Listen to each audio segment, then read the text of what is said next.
our acts. The sea can be deep for our diving.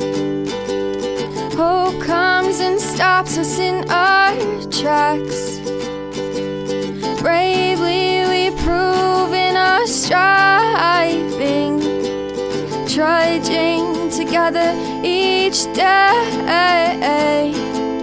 Where there's a will, there's a way. Hello, everybody. This is Gary. I'm your host for Trudging Together. It's a Raw Recovery podcast. And tonight we have someone really special in studio. He is my sponsor in Overeaters Anonymous. However, he's also in other fellowships, and he will be sharing his experience and strength and hope tonight with us. And I'm going to turn you over to Jim now. Jim, go ahead and take it. Okay. Hello, my name is Jim, and I'm an alcoholic, and I'm also an addict, including street drugs and pills. And I'm also an overeater, and I'm also a sex addict, and finally a codependent. So I'm going to share a little bit about what it was like, what happened, and what it's like now, because that's what we do in 12-step recovery. I've been in 12-step recovery for 36 years now, and it all started back in 1985 when I had a run-in with the police. It was my second DUI, and I was sentenced to 26 meetings in a year by the court to meetings of Alcoholics Anonymous. And well, I didn't know they do that. Pardon me? I didn't know they do that. They send you to AA meetings.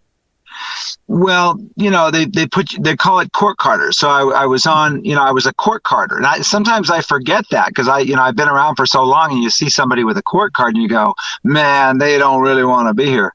But actually, we all come in different ways, whatever it takes to get here. We want to get there. So, but in 85, there was that second DUI, and that's where it was 26 meetings, but I failed to actually go to the meetings. And then I got double sentenced to 52 meetings, which came out to one meeting a week. So in 1985, I was forced to go to Alcoholics Anonymous, one meeting a week for that whole year. And I think that's where I got a little taste of what it was. I wasn't a real committed member, but I had a taste of it. And then in 1986, I hit a bottom where I was living in not a public park. It was a campground, Gary, okay?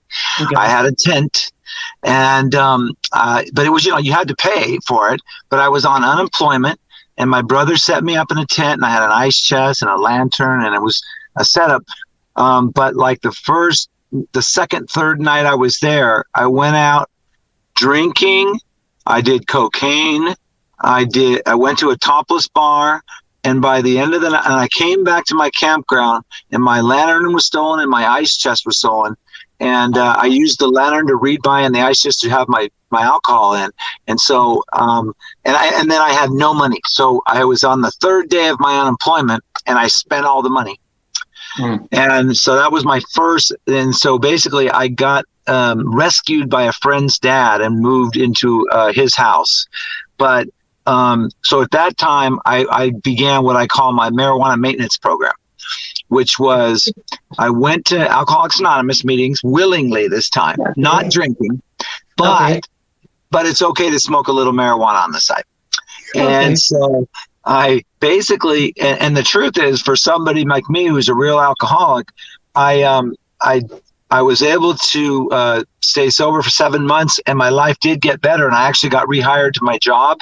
And things were looking up, and I moved out of the friend's house and, rented a little room in another friend's house and was paying. And but I ended up drinking again.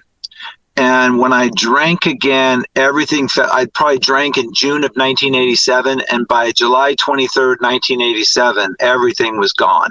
So basically, my drinking takes me to, I'm unemployable. And the reason I'm unemployable is, well, I was drinking every day at the time. And if I drink at night, some nights I get to bed on time, but many nights, at least once or twice a week, I would drink till 2 a.m, wake up with a massive hangover and miss work.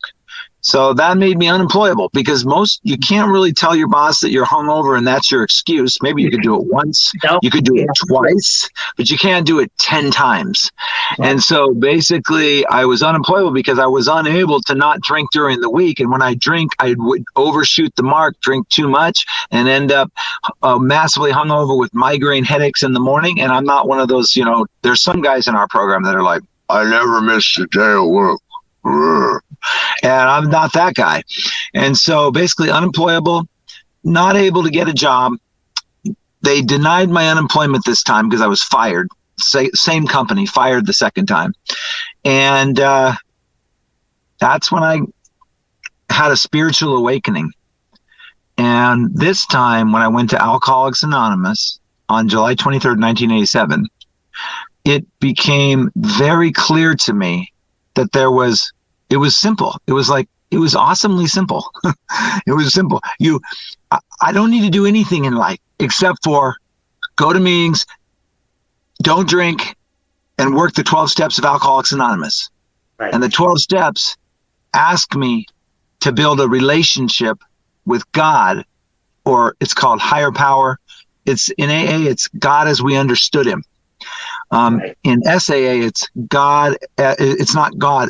They say a higher power more, and they don't say him, but it's the same idea. And so what I had was an absolute commitment to do everything I could to find a way not to drink. And the fact is, I knew I was insane. Step 2 tells us that. And so I was insane. So it's any moment I could think it was okay to drink. So, and if I drink, I'm unemployable and I'm bankrupt morally, spiritually, financially. Nobody was talking to me. I was all by myself. I had nothing going for me. And I was homeless on July 23rd, 1987. I would have been.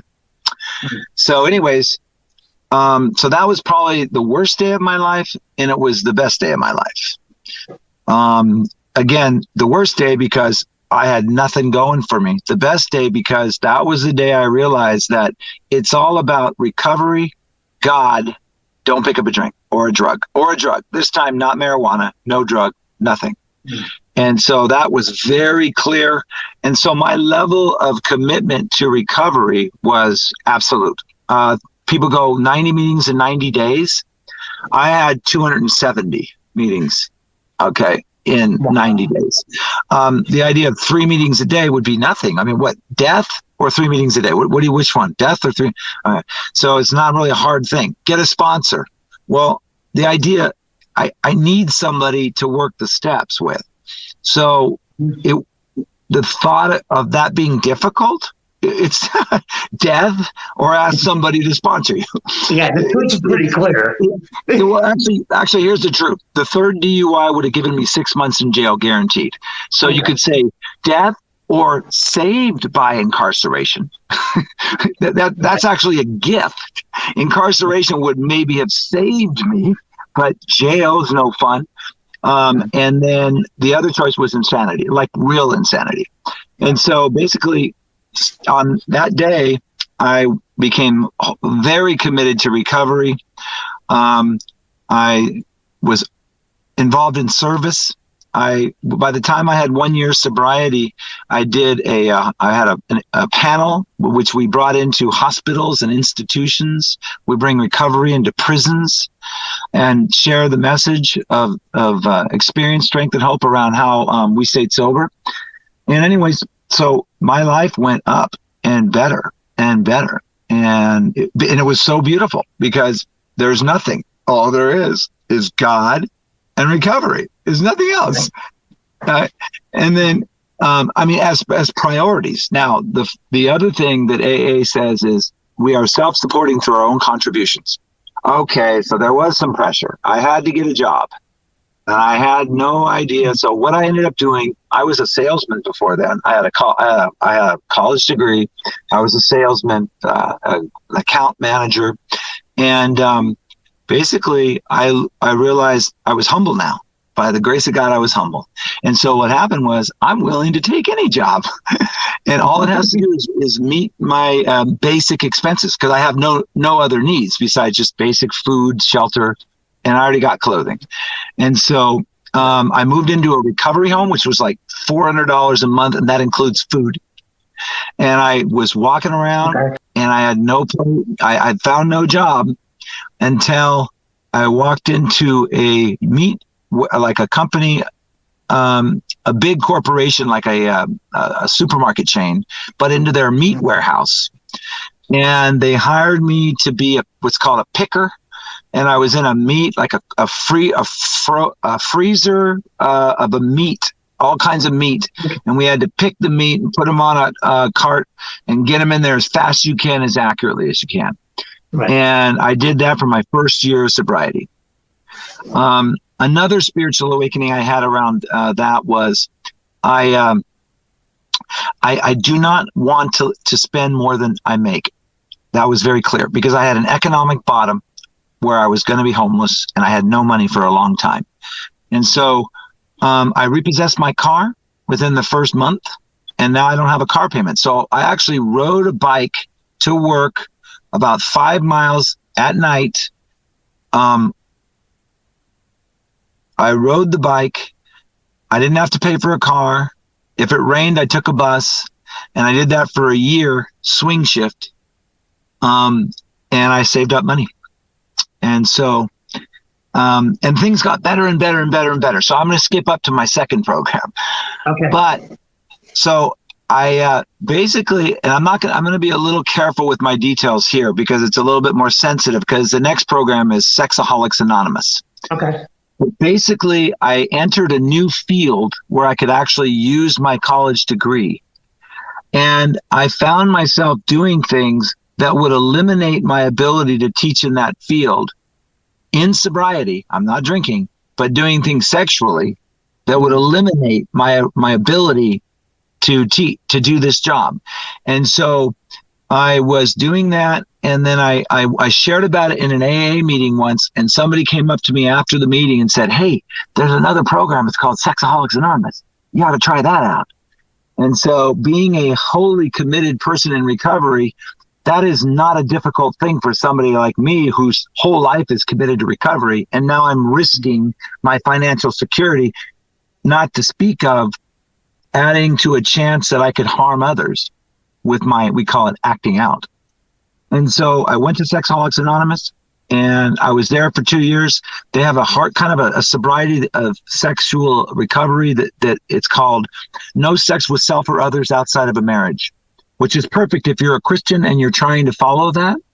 But my faith, it was fine for me for a while, and I stayed there for 2 years. And I will credit SA for helping me meet my wife, because I met her, and you couldn't have sex outside of a marriage, and that would be a slip. And I wouldn't even have stuck around trying to court her if I had been trying to scam like I had done before.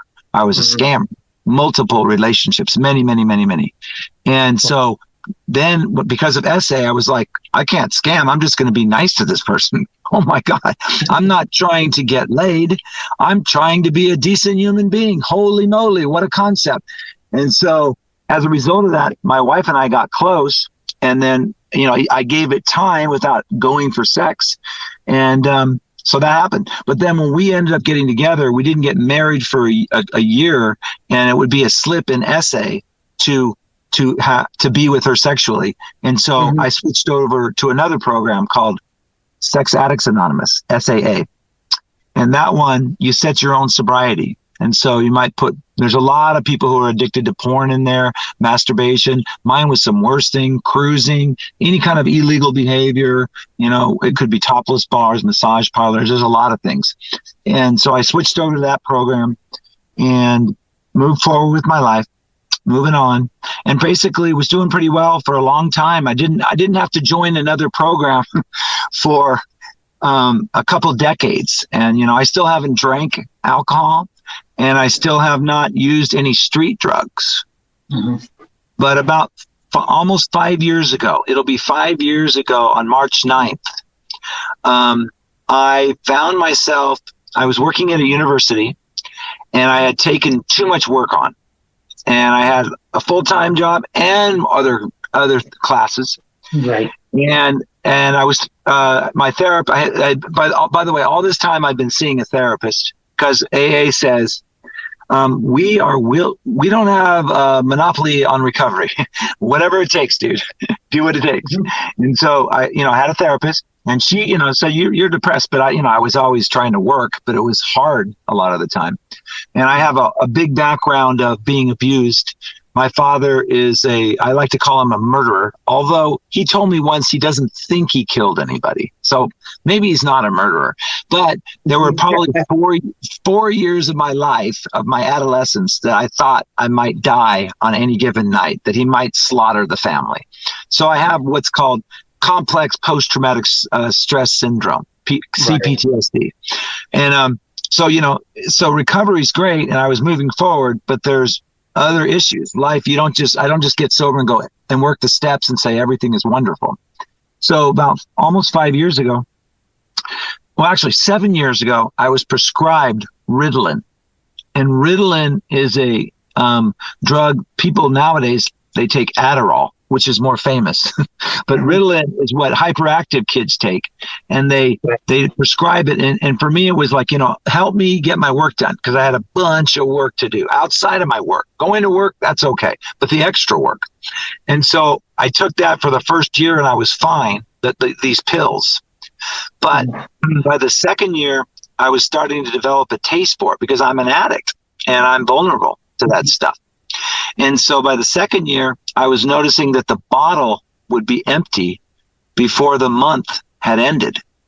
And so I have an empty bottle, and now I can't get any more. And I'm like kind of panicking. How am I going to get my work done? So now, on the one end, the Ritalin helped me in the beginning, but you could, if you're a religious person, you could call it the devil, because it promises a lot and delivers a lot at the beginning, and then less.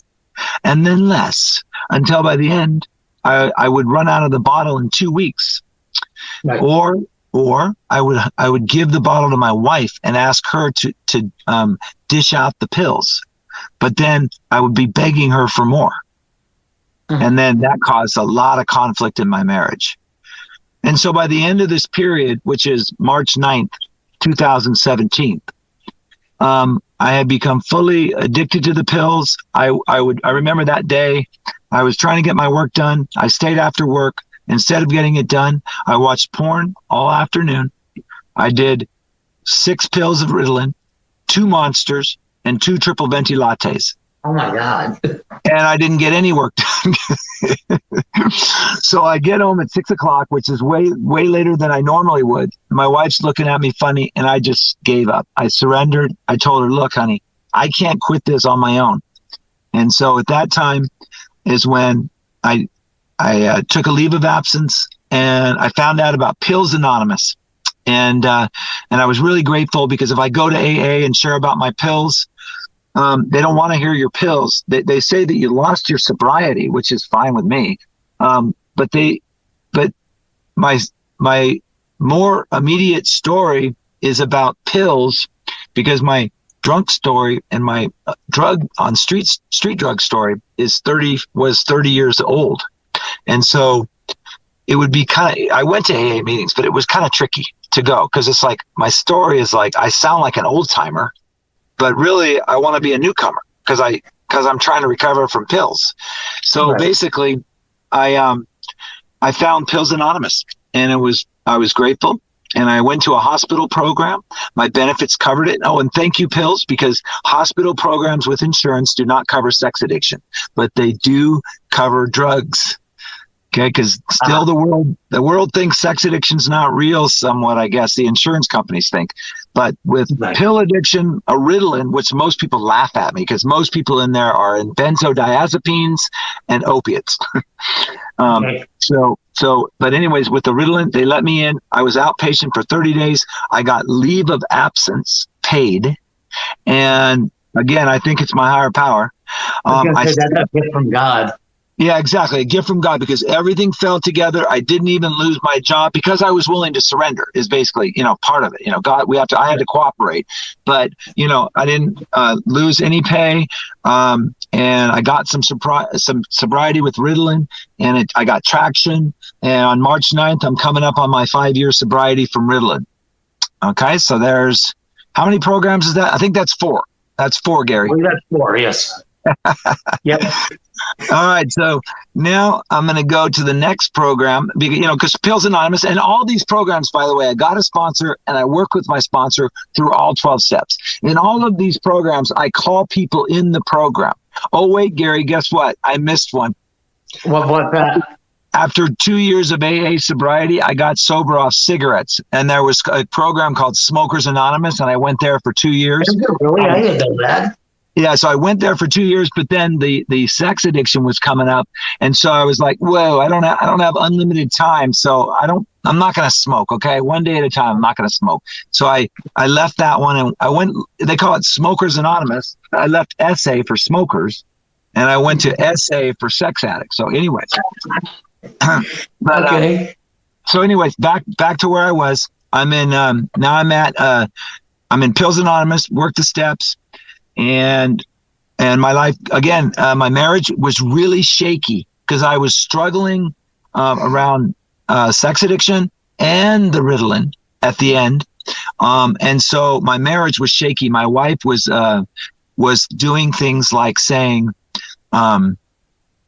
she was leaving at 3 a.m. and walking around the neighborhood because she was so upset and she couldn't sleep. And that's not when we were in a fight.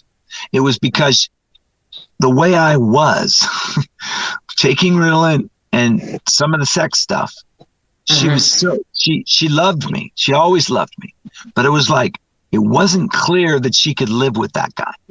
Because my problem is with all drugs, alcohol, food, and sex, one of my big problems is I turn it into a higher power.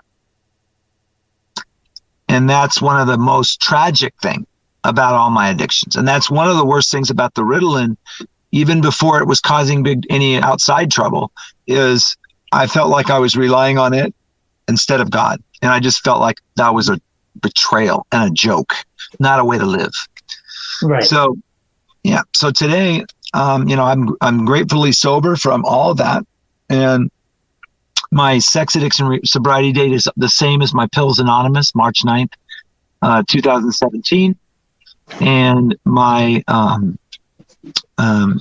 so I was basically staying sober pretty good there in all my programs, moving along. And then about 2.5 years ago, this is where I met Gary. This is how I came across Gary. So 2.5 years ago, I got my blood test back, and it said that my triglycerides were over 500, and my other my cholesterol was high and everywhere. And at this point, I weighed myself, and I was in the obese range. I had achieved obesity, and for me, I've been athletic and sports oriented and skinny all my life. And it's not because I have good food habits. It's because I have good metabolism. I move, and I'm born that way. So I was, I didn't think about weight until I was 40. And it's not because, I worked a good OA program. No, I didn't have an OA program. Okay. But I didn't think about weight. All right. Until 40. And so anyways, and this is now about 2.5 years ago. I came to OA because when I tried to lose weight, I was unable to do it, or I could do it a little bit and then I would gain it all back. And so I lost about 15 pounds, and then I had no willingness left. And I knew I was going to gain it all back and more.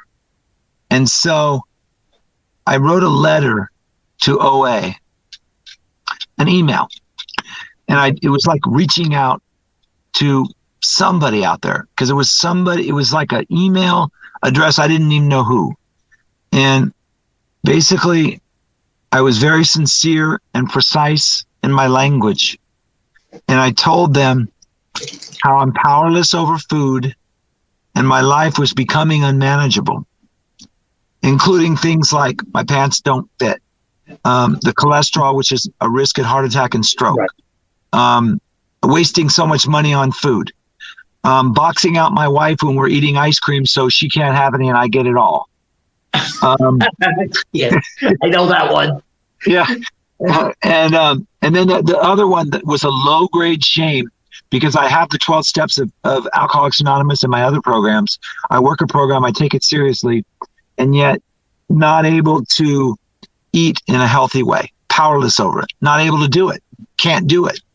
And so I can't go to Pills Anonymous and talk to any length about food. I could talk about food, but it's like, it's not the central issue.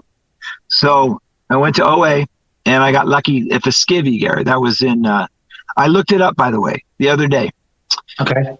I showed up on September 11th, 2019. Wow.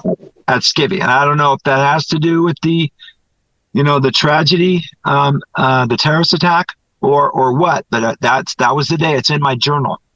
And my higher power was there again, man, because the guy who's my sponsor today, who took me through all 12 steps of OA, he was there. And there was only 4 people there.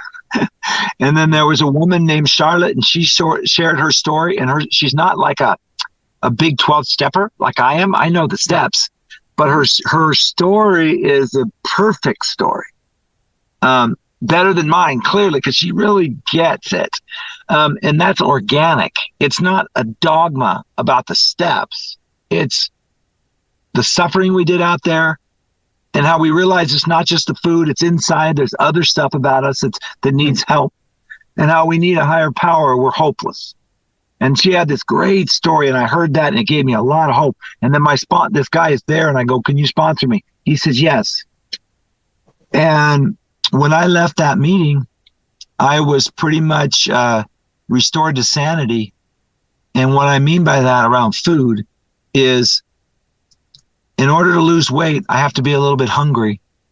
And I all of a sudden became able to rely on my higher power instead of the food for emotional comfort.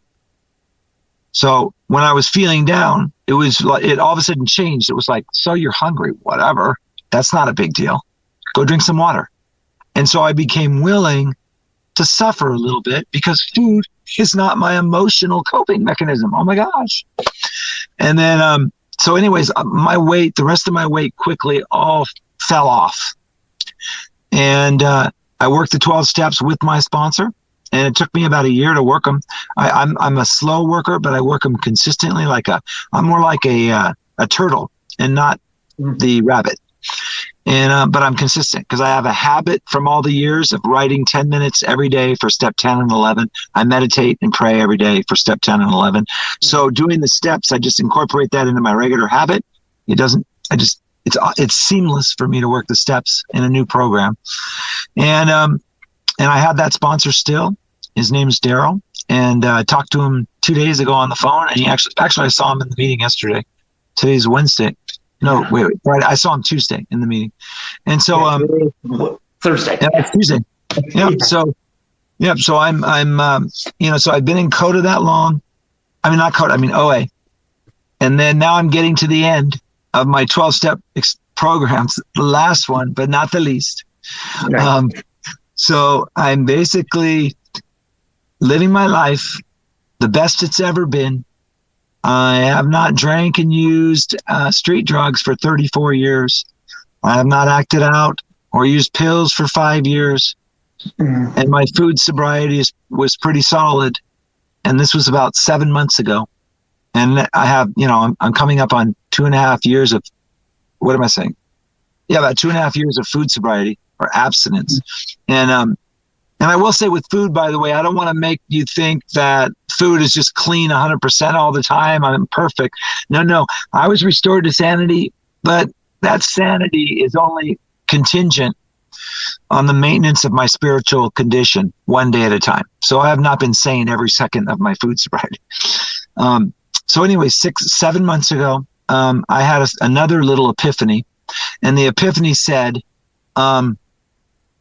something like this. I can't use drugs, alcohol, food, and pills, or sex to cope, because that's not the way I live anymore. And so maybe God had intended for me to not use people, but to have better relationships with people. Because I was still struggling around, like, my daughter, who had some serious problems, and I was afraid she was suicidal. And like, my students, sometimes they don't seem like they like the class, and it's a self-esteem hit. It makes me feel like I'm a nothing, like I always will be nothing, like I came from nothing. And it happens periodically, but not all the time. And then my brother and I get in fights, and that's super disturbing to me. And so I looked up CODA, Codependents Anonymous, and the only requirement for membership there is a desire to have healthy and loving relationships. And so finally, my journey ended up in a place where some people just start off, but I'm glad I'm there. 7 months there. I have a new sponsor. Ironically, I sponsor him in OA, so I'm his OA sponsor, and he's my CODA sponsor. That's cool.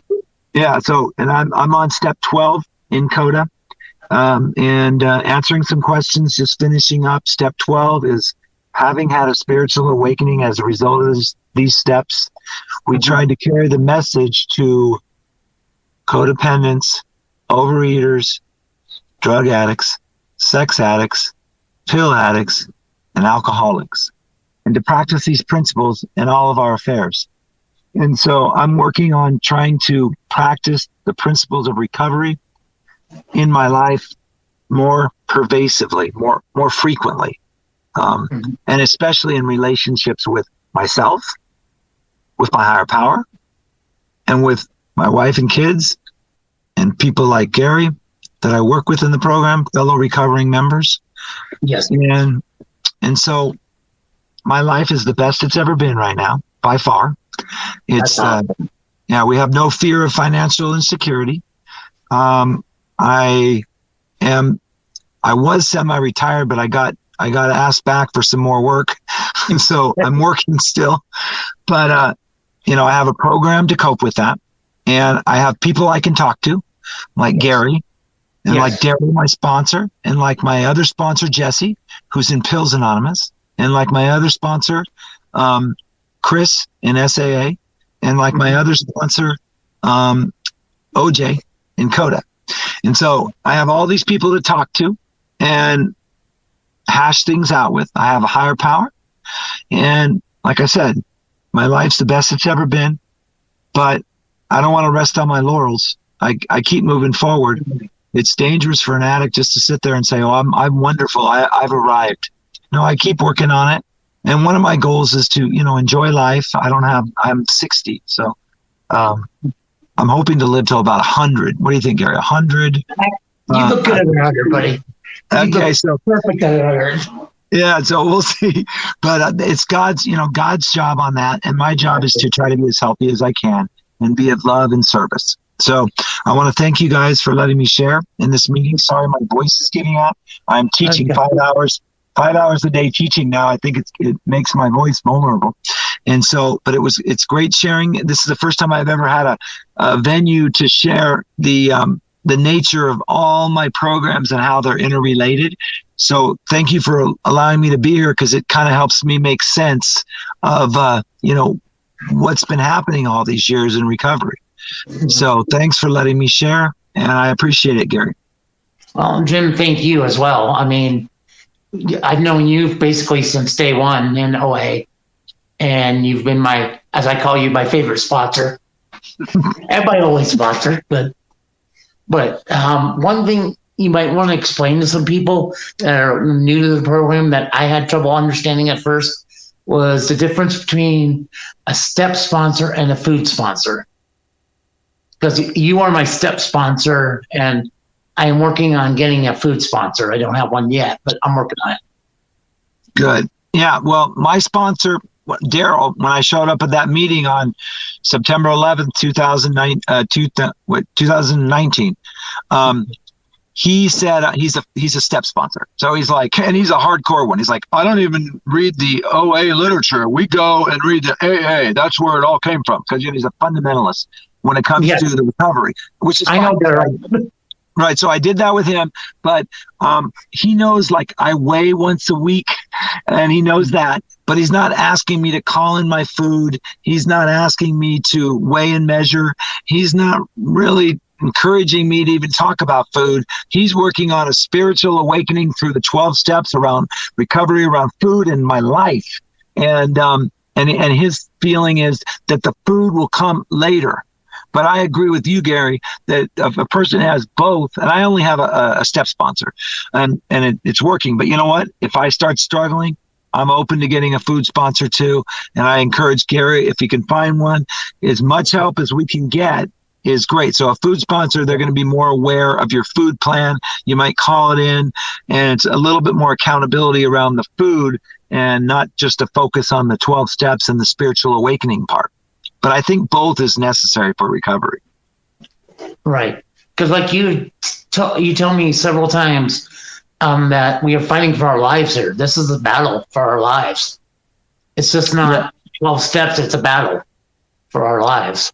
Oh, yes. No, it's a battle for our lives, whether it's going to be to, like for me, overeat to a point where I end up with a heart attack or a stroke, or if I act out and I end up in the penitentiary, or if I overdose on opiates, because I did take some opiates. It wasn't my main thing, but 90,000 people died in opiates. And the other part is our soul, Gary. It's a part of our soul, which is we turn our will and our life over to the care of food and drugs and alcohol and sex. And so this idea that we're here to connect with a higher power, that's really what makes that's what's going to be. So, yeah, so it's about life and death. That's definitely how the program's always been for me. And that's how I get motivated to do stuff because, well, it's about life and death. Why would it be hard? Why is that hard to go to 270 meetings in 90 days compared to death? It's worth it. Right. And especially now with Zoom, you could easily do 3, 4, 5 meetings, no problem in a day. Exactly. Yeah, you're right. Zoom is wonderful. I'm speaking in an OA meeting tomorrow night, and they're on the East Coast, I think Florida or something. So and my sponsor in Coda is in Florida.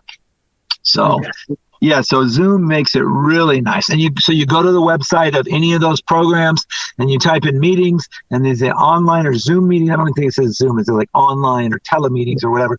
And then you'll have a list of all the meetings by each day and time. It's really amazing. Oh, and one more thing I like about all these programs, Gary. Okay. How much do they cost? Nothing. Zero. We are self-supporting through our own contributions. People can donate to pay for coffee or meeting rooms or whatever, but they're not asking us. They don't care about the money. We want to be self-supporting. So, like I'll kick in $2 when I go to a face-to-face meeting.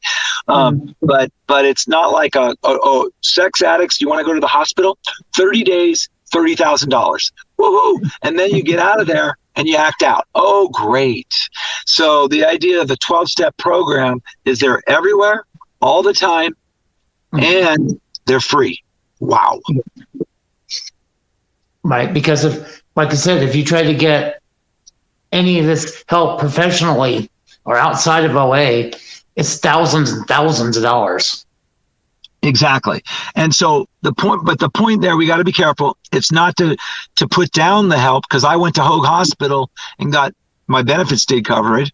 Oh, yeah. And if I'm going to die and I have money, maybe I should pay the $30,000. But I tend to be on the money side. I'm a little crazy. I hate to spend my money on it. But you're teaching me all about that right now too. Yeah. So, but I've always had a therapist. Yes. Since I've been like 5 years sober in AA, that's when I started probably. And I'm willing I got the help from the hospital program. And I have a psychiatrist. I'm on antidepressants.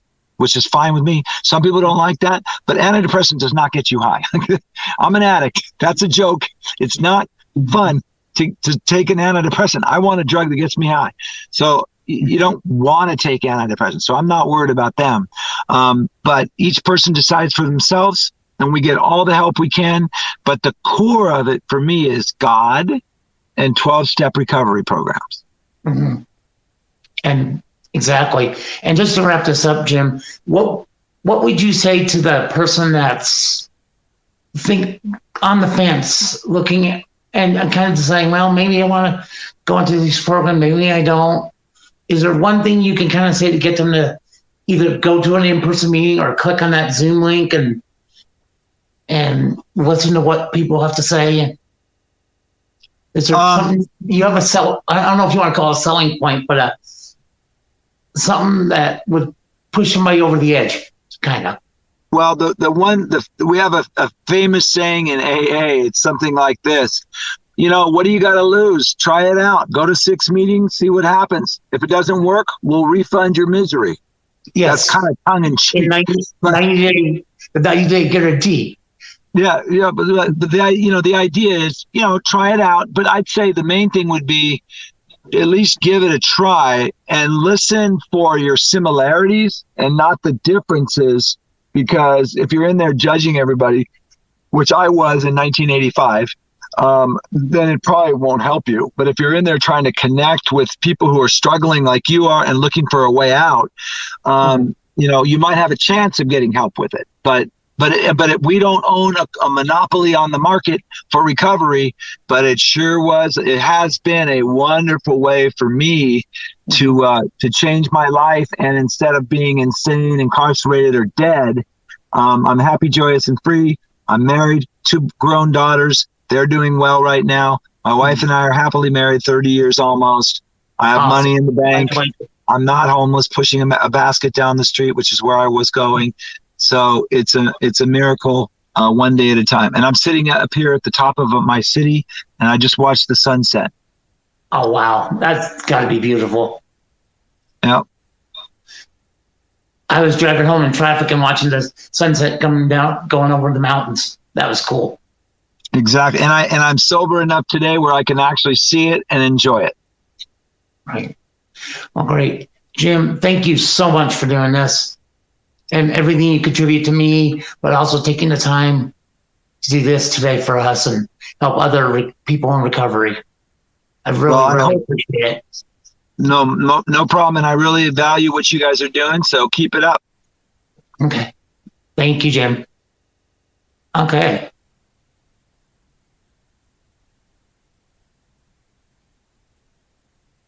So we good? Yeah, we're good.